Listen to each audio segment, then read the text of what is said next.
ఆ ధైర్యము ప్రభు అయిన క్రీస్తు వారు మనకి ఇవ్వాలంటే మనము క్రీస్తు అయిన నీతి మార్గములో నడవాలి. ఆయన త్రోవలలో మరణము లేదు కనుక ఆయన మార్గములోని జీవమును మనము పొందుకొనిన వారమై నీతిమంతులుగా మనము ఉండి సింహము వలె ధైర్యముగా మనము ఉండాలి.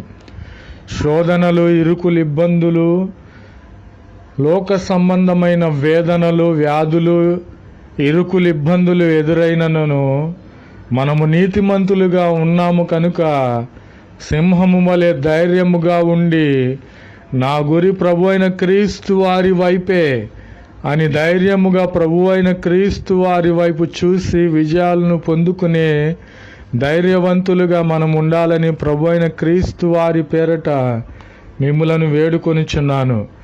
కాబట్టి ఆయన